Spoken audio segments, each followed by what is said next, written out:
આજની ધર્મકથા. પ્રણામ. અંજના સુંદરી એને જ્યારે પવનંજયનો મેળાપ થયો લગ્ન સમયે, ત્યારે કલ્પના પણ ન હતી કે 22 વર્ષ સુધી આવો વિયોગ પતિ હોતે છતે આવો વિયોગ સહન કરવો પડશે. એ પછીથી જ્યારે એના પતિને એની સાથે સંવેદના જાગી, ત્યારે એના પતિ એટલે કે પવનંજયને કલ્પના ન હતી કે પોતે જે એક રાત માટે ખાલી આવ્યો છે, એ પછીથી એક જ રાત્રિ માટે અંજનાએ કેટલું સહન કરવું પડશે. આવી વિચિત્રતાથી ભરેલો એવો આ સંસાર, ક્યારે શું થશે એની કોઈ કરતાં કોઈ જ નિશ્ચિતતા નહીં. માણસ વિચારે કંઈક અને થાય કંઈક. ગમે તેટલી સત્તા હાથમાં હોય, સમૃદ્ધિ હાથમાં હોય, પણ ભાગ્યથી વધુ ક્યારેય કોઈ થઈ શક્યું જ નથી. અને ભાગ્ય એ હંમેશા માનવી માટે એક પ્રશ્નચિહ્ન જ રહ્યું છે. અને એટલે જ સર્વજ્ઞ ભગવંતોના શાસનની અંદરમાં સુખ ભરેલા સંસારનો પણ ત્યાગ કરવા કીધું છે. કારણ કે આ સુખથી ભરેલો આજનો આ સંસાર એ આવતીકાલની કઈ વિચિત્રતા લઈને આવશે એ કોઈને ખબર નથી. એટલે આ સંસાર દુઃખથી ભરેલો છે એટલે અસાર છે એવું નહીં. સંસાર અસાર જ છે. સુખથી ભરેલો હોય તો પણ અસાર છે. કારણ કે આ સંસારની કોઈ કરતાં કોઈ ભરોસાપાત્ર થવાની લાયકાત નથી. એ ફક્ત અને ફક્ત સિદ્ધશિલાનું સ્થાન છે કે જ્યાં શાશ્વત સમય માટે એક પણ કર્મના ઉદય વિના, એક પણ કર્મના અસ્તિત્વ વિના નિશ્ચિંતપણે અને નિશ્ચિતપણે જીવવાનું છે. અહીંયા પવનંજય જે રીતે પોતાની ચતુરાઈથી વરુણદેવ અને એના દીકરાઓને બધાને મનાવી લે છે, પછી તરત ત્યાંથી એ નીકળી અને લંકાપતિ રાવણ પાસે જાય છે. લંકાપતિ અને એ સમયે વિભીષણ સાથે કેટલીક ચર્ચાઓમાં હતા યુદ્ધની. રાત્રિ ઘણી વીતી ચૂકી હતી અને અચાનક પવનંજય આવે છે એવા સમાચાર મળતા એમને ઊભા થઈ અને બહાર મળવા ગયા કે આ સમયે અચાનક આવવાનું શું કારણ. અને પવનંજય માંડીને બધી બેસીને વાત કરે છે કે આવી રીતે વરુણદેવ વગેરે જે છે એ લોકો માની ગયા છે. રાવણના માન્યમાં આવે એવી વસ્તુ નથી. વિભીષણ પણ કહે છે કે વરુણદેવ આટલી સહજતાથી માની જાય એ વસ્તુ માન્યમાં જ નથી આવતી. એ જો એને આવી રીતે ખરદૂષણ આપી દેવા હોત તો એને કેમ આવી રીતે પકડ્યા હોત. પણ રાવણને પવનંજય પ્રત્યે એક સાહજિક સદભાવ હતો. અને જ્યારે આપણને કોઈ એક વ્યક્તિ પ્રત્યે સાહજિક સદભાવ હોય ને, તો બીજું કોઈ એની વાત માને કે ન માને, આપણને એમ થાય કે એક તક આપવા જેવી છે. આપણે કદાચ બીજા કોઈને તક ન આપતા હોઈએ, બીજાની બધી વાતને એલિમિનેટ કરી નાખતા હોય કે આવું ન જ બને, શક્ય જ નથી, પણ કોઈ ગમતા વ્યક્તિએ કીધું હોય તો આપણને એમ થાય કે એમણે કીધું છે, ચાલો એક ચાન્સ લઈ લઈએ. અને આ જ સાયકોલોજી, હ્યુમન સાયકોલોજીની થિયરી ઉપર આપણે ત્યાં પુરુષ વિશ્વાસે વચન વિશ્વાસ કીધો છે. વ્યક્તિ ગમાડતા પહેલાં ચોક્કસપણે આપણે એની બધી તકેદારી લઈ અને એની ચકાસણી કરી લેવી જોઈએ. પણ એકવાર વ્યક્તિ ગમી ગયા, એકવાર વ્યક્તિ ફાવી ગયા અને એકવાર વ્યક્તિ એને સાબિત કરી દીધું કે જુઓ એમનું અસ્તિત્વ આવું છે, એ પછીથી વારંવાર એમની પર શંકા કરવી એ સજ્જનોને પાલવે એવું નથી. એટલે રાવણે વિભીષણને જણાવ્યું કે અગર પવનંજય કહે છે જો કે આવું થઈ ગયું છે, તો પછી આપણે એક દિવસ રાહ જોવામાં શું વાંધો છે. આવતીકાલે એ કહે જ છે કે આપણે એમને ઉદ્યાનમાં મળવા જવાનું છે, તો પછી આપણે ભલે ને આ તક લઈએ. વિભીષણને પણ યોગ્ય લાગ્યું. પવનંજય બોલે છે, સેનાપતિ બોલે છે, એક જવાબદારી સાથે બોલતા હશે. અને તરત જ રાવણે કહ્યું કે એક કામ કરો, કુંભકર્ણને બોલાવી આવો. એટલે સૈનિક જઈ અને કુંભકર્ણને તેના આવાસમાંથી બોલાવીને લાવે છે.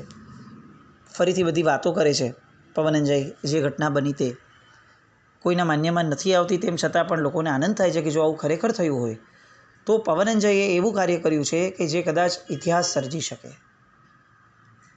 હજારો લાખો લોકોના નરસંહારમાંથી આ પવનંજયે આ આખી સૃષ્ટિની, આ બંને રાજ્યોને બધાને બચાવ્યા છે. પણ છતાંય આવતીકાલની સવાર થવા દો, પછી નક્કી કરીએ. રાત્રિના બધા છૂટા પડ્યા, સૂતા. આપણે ત્યાં કુંભકર્ણની કેટલીક એના વિશે કેટલીક હિન્દુ સાહિત્યની અંદરમાં માન્યતાઓ અલગ આવે છે, 6 મહિના સુધી સૂવાનું વગેરે. એ જૈન રામાયણને આ મત બહુ માન્ય નથી. આપણે કુંભકર્ણને એક કોમિક પાત્ર તરીકે ઉપસાવવાની જે એમની એક પ્રયાસની ધારા થઈ છે, એ ધારાને જૈન રામાયણ માન્ય નથી કરતું. કુંભકર્ણ એ પોતે એટલા જ વિચક્ષણ અને એટલા જ રાવણ જેટલા જ પરાક્રમી હતા અને બહુ સામાન્યપણે ખાવામાં થોડા વધારે હતા. એ તો રાવણનું જ્યારે ચરિત્ર રામાયણની અંદર આવે છે નાનપણથી, ત્યારે આવે છે કે યુદ્ધ સમયે પણ કુંભકર્ણને લાડુ વગેરે આપવામાં આવે તો એ યુદ્ધમાંથી ખસીને લાડુ ખાવા પહેલાં વહી જતા. એટલો એમનો લાડુ પ્રત્યેનો પ્રેમ હતો. એટલે ખાવાની બાબતમાં, આરોગવાની બાબતમાં કુંભકર્ણનો વિશેષપણે ખોરાક હતો, એ વાત આપણે ત્યાં આવે છે. પણ આ 6 મહિના સૂવાવાળી જે વાત છે એ તો ક્યાંય આપણે ત્યાં ઉલ્લેખ આવતો નથી. રામાયણ બંને અલગ અલગ છે, પણ થઈ છે ઘટનાઓ એક જ. આપણે પહેલાં પણ આ વસ્તુ લીધી હતી. 1-2 દિવસ પહેલાં એક પ્રશ્ન આવ્યો હતો કે આ હનુમાન એટલે એ જ હનુમાન કે જેને ઇતરના દેવદેવીઓમાં ભગવાન તરીકે સ્થાપિત કરાય છે અને એના માતા પવનંજય અને અંજના એ જ એના માતા તરીકે ગણાય છે, તો શું આ એ જ છે? એ જ છે ચોક્કસપણે. કેટલીક વાતોને વક્તા અથવા કથાકાર એ પોતાની રીતે કેટલુંક સ્વરૂપ આપી શકે. અહીંયા સર્વજ્ઞ ભગવંતોનું શાસન છે, એટલે જ્યારે કોઈ ચિત્રણ થતું હોય ત્યારે એમાં કોઈ વિશેષ છૂટછાટ વગર જે પરિસ્થિતિ જોઈ છે એ પરિસ્થિતિ લોકોને કેવી લાગશે એવું જનરંજન કરવા માટે એ ચરિત્ર આપણે ત્યાં નથી લખાતા. આપણે ત્યાં જનરંજનવાળી પરંપરા જ નથી. બેસિકલી પ્રવચન પણ આપણે ત્યાં છે ને વાંચના એ સામાન્ય યોગ્યતા જોઈને અપાતા હતા. લોકોને ગમે એટલે એમાં જોક્સ એડ કરવા, લોકોને ગમે એટલે એમાં સિરિયલોની વાતો કરવી, આ જનરંજનપણું જે છે એ આપણે ત્યાં બહુ વિશેષપણે ક્યારે પણ બહુ એને મહત્ત્વ અપાયું નથી. આ ભગવંતોનું શાસન છે. હા, પદ્ધતિ બદલાય બોલવાની, વ્યક્તિની કક્ષા પ્રમાણે શબ્દોનું સૌંદર્ય, શબ્દોની ધારા એ બદલી શકાય. એટલે આપણે ત્યાં ઓલી અજૈન રામાયણ જેવી કોઈ પરિસ્થિતિઓ નથી. અહીંયા જેવું જોયું છે સર્વજ્ઞ ભગવંતોએ તેવું અહીંયા લખાયું છે. હવે બીજા દિવસનો સવાર થઈ એટલે તરત જ માનસરોવરનો તટ જે છે એ તટ ઉપર આ લોકો ત્યાં જે ઉદ્યાન હતું ત્યાં બંને જણા ભેગા થાય છે. યુદ્ધ વિરામની વાતો થાય છે. બંને જગ્યાઓ યુદ્ધ વિરામના ધ્વજો લહેરાઈ ગયા. લંકાપતિ કુંભકર્ણ, વિભીષણ, પવનંજય વગેરે પૂર્વ દિશાના ઉદ્યાનમાં ત્યાં પહોંચ્યા અને બીજી બાજુ વરુણરાજ અને એમના પુત્રો એ ખરદૂષણને લઈને આવ્યા. બંને એકબીજા સાથે મૈત્રીની સ્થાપના કરી. ખરદૂષણ એમને સોંપાઈ ગયા અને રાવણે એમને મિત્ર રાષ્ટ્ર તરીકે સ્થાપિત કર્યા, ઉચિત બહુમાન આપ્યું અને ઘણા હર્ષોલ્લાસપૂર્વક આ આખી ઘટના એનો સુખદ અંત આવ્યો. એટલે રાવણ તો પવનંજય પર ખુશ થઈ ગયો. એણે એકદમથી કીધું કે હવે તમારે ગમે તેમ કરી અને લંકા મારી સાથે આવવું જ પડશે. દબદબાભેર સ્વાગત કરી અને મારે લંકાની પ્રજા વચ્ચે એ સ્થાપિત કરવું છે કે આ જગતની અંદર પવનંજય જેવા આવા સજ્જન વ્યક્તિઓ પણ છે કે જેમના પુણ્ય પ્રભાવથી વરુણ જેવા રાજાઓ કે જે ખરદૂષણથી પણ ન જીતાયા એ તમે પ્રેમથી જીત્યા. આ જગતની અંદર યુદ્ધ જે કામ નથી કરી શકતું એ કામ પ્રેમ કરી શકે છે. પવનંજય પાસે કોઈ વિશેષ છટા હતી એવું એકદમ માનવાને સ્થાન પણ નથી, પણ પવનંજય પાસે વિશેષ જે હતું એ હતો અંદરનો એક નિસ્વાર્થ ભાવ. એને કોઈ સ્વાર્થ ન હતો કે આમાં મારું નામ થઈ જશે. એને સ્વાર્થ એ જ હતો કે આ જગતની અંદરમાં આવો નરસંહાર થઈ એ કેવી રીતે પાલવે. જ્યાં સુધી પ્રેમનો રસ્તો જીવતો છે ત્યાં સુધી યુદ્ધનો કે અણબનાવનો રસ્તો એ ન જ ખોલવો જોઈએ. જે કામ પ્રેમથી પતે છે એ કામ પ્રેમથી જ પતાવવાનો આગ્રહ હોવો જ જોઈએ દરેક વ્યક્તિને. આ એક શાશ્વત સનાતન સત્ય છે. પવનંજયને સમજાવ્યો કે તું મારી સાથે લંકા આવ, પણ પવનંજયની ઈચ્છા તત્કાલ ઘરે પાછા ફરવાની હતી. એટલે અત્યંત આગ્રહ હોવા છતાં પણ એમણે રાવણની રજા માંગી. રાવણે અનેક ભેટો આપી અને પછી એમને વિદાય કર્યા. હવે એ પોતાના સૈન્ય સાથે આકાશ માર્ગે પોતાના નગર તરફ પાછા વળે છે અને હવે એને અંજના યાદ આવે છે. આ એક બહુ જબરદસ્ત ગુણ છે. મહાપુરુષો જ્યારે જે સમયે જે પ્રવૃત્તિમાં હોય છે, જે ઘટનામાં હોય છે, ત્યારે તે સમયે તેઓ તે જ ઘટના ના હોય છે. એના સિવાયની બીજી એક પણ ઘટના ના હોતા જ નથી. એટલે આપણે એવું કહી શકાય કે એ સમગ્ર અસ્તિત્વ એ જ ઘટનાની અંદરમાં એ ટોટલી મેલ્ટ કરી દે છે, ઓગાળી દે છે. આને એક વ્યાખ્યા પ્રમાણે, સમ્યક દર્શનની એક વ્યાખ્યા પ્રમાણે સંકિતી આત્મા કોણ છે? તો કે જે પૂર્ણપણે વર્તમાનમાં જ જીવે છે, જેની એક પણ સ્મૃતિ પણ એ આગલી ક્ષણ, આગલી પળમાં પણ નથી, ફક્ત વર્તમાનમાં છે, તે સંકિતી છે. સિદ્ધ ભગવાન તો એ શાશ્વત સમય માટે વર્તમાનમાં જીવતા હોય છે. આપણે જૂનું બધું યાદ રાખીએ, જૂની બધી છાપ પાડેલી હોય એ છાપને પણ યાદ રાખીએ. પ્રસંગો, વ્યક્તિઓની પ્રવૃત્તિઓ, એમની ચેષ્ટાઓ, એમના સારા નરસા શબ્દો બધું યાદ રાખી અને આપણે આપણા સમ્યક દર્શનને મલિન કરીએ છીએ, એ આપણે ચોક્કસપણે ધ્યાન રાખવું જોઈએ.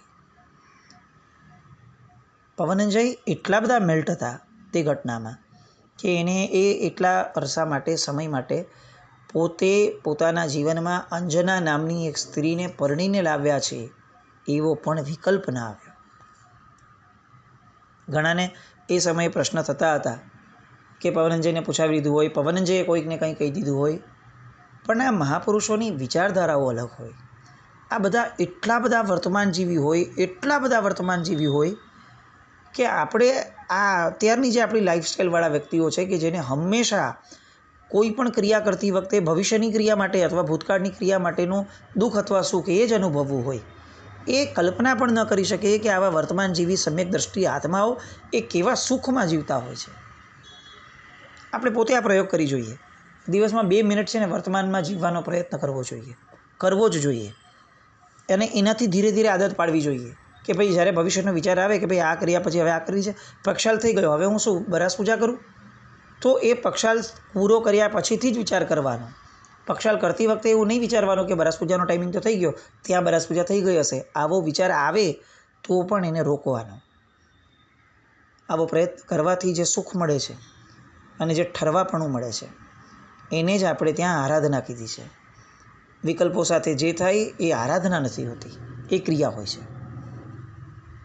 એટલે ધર્મનું ક્ષેત્ર હોય કે ભૌતિક ક્ષેત્ર હોય, વર્તમાનમાં જીવવાનો જે આનંદ છે એ મેળવવાનો ચોક્કસ પ્રયત્ન દિવસે 2-4 મિનિટ માટે પણ આપણે કરવો જોઈએ.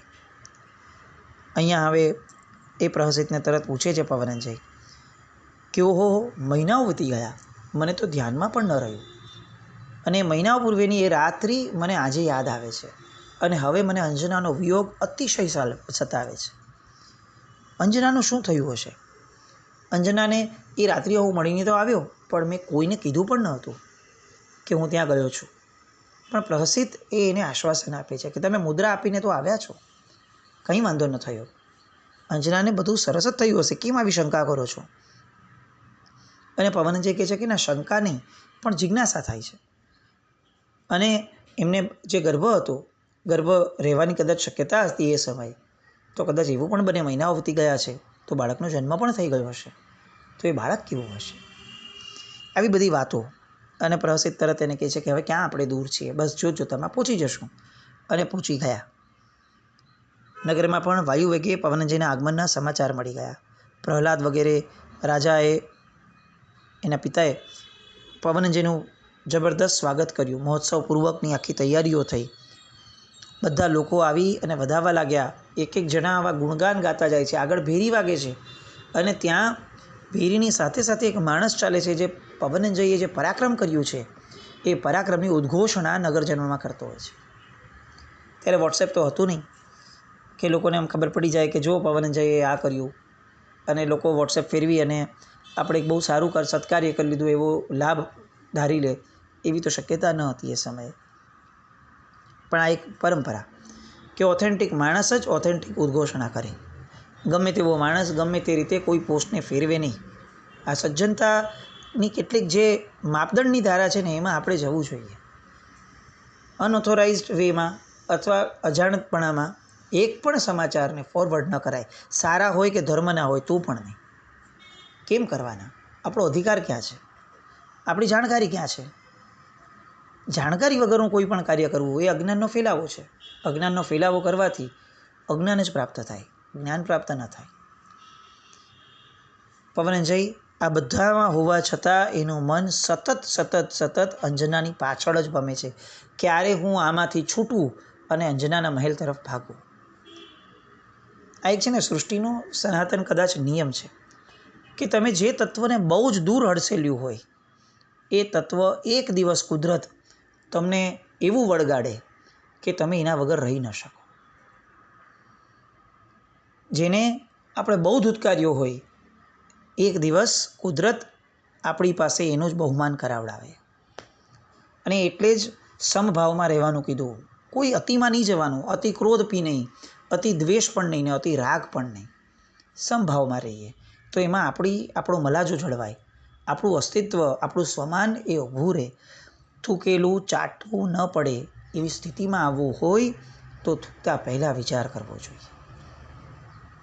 22 વર્ષ સુધી જે વ્યક્તિનું મોઢું જોવા તૈયાર ન હતો એ પ્રહસિત આજે નગરના હજારો લોકોના મોઢા જોવા તૈયાર નથી, કારણ કે એને એક મોઢું જોવું છે અને એ છે એમની અંજનાનું મોઢું.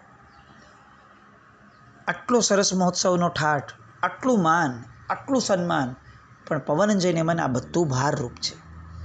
એને એક જ તત્વના મિલનની પ્યાસ છે.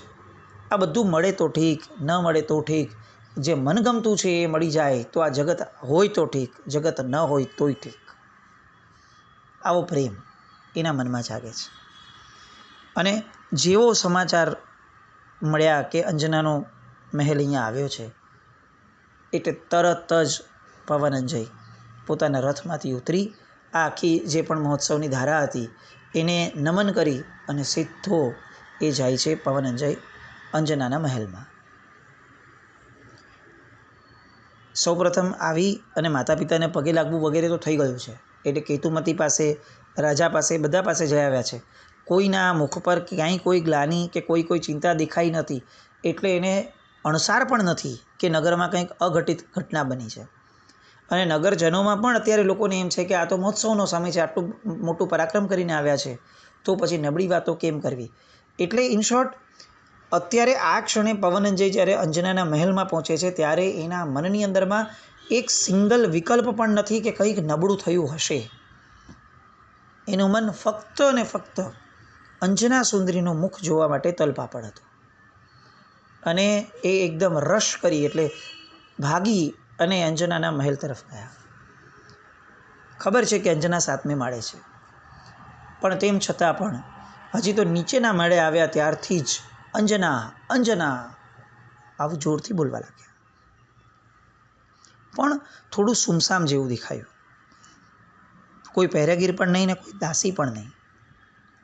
એને આશ્ચર્ય થયું કે હજી હું કેટલાક મહિના પહેલાં જ્યારે રાત્રિના સમયે આવ્યો હતો ત્યારે તો કેટલા બધા પહેરેગીર હતા, દાસીઓ તો ઘણી બધી હતી અને વસંતા પણ નથી દેખાતી. પણ તેમ છતાં એને મનમાં કોઈ નબળો વિકલ્પ આવ્યો નહીં, કારણ કે અંજનાને મળવાની પ્યાસ એ એને ક્યાંય પણ દુઃખનો અહેસાસ એ આપે એવી શક્યતા જ ન હતી. કોઈ દેખાયો નહીં, તેમ છતાં પણ ઉપરના માળે ચડવાનું શરૂ કર્યું. એ મહેલની અંદરમાં થોડું બધી વસ્તુઓ વેરવિખેર દેખાઈ, જાણે ઘણા વખતથી અહીંયા કોઈ રહ્યું જ ન હોય એવી સ્થિતિમાં બધું દેખાયું. પવનંજયનું મન થોડું શંકાશીલ બન્યું. આવું કેમ છે? અંજનાનો મહેલ આવો વેરવિખેર કઈ રીતે હોઈ શકે? પણ તેમ છતાં પણ હજી મન કોઈ નબળી દિશામાં લઈ જવાનું એને એ પકડાતું જ નથી. ઉપર પહોંચે છે. 2, 5, 6 માળ અને 7મો માળે પહોંચે છે અને અચાનક જ એક ધીમો અવાજ અંદરના ઓરડામાંથી આવે છે. કોણ છે? અને પવનંજય એ દિશા તરફ જાય છે.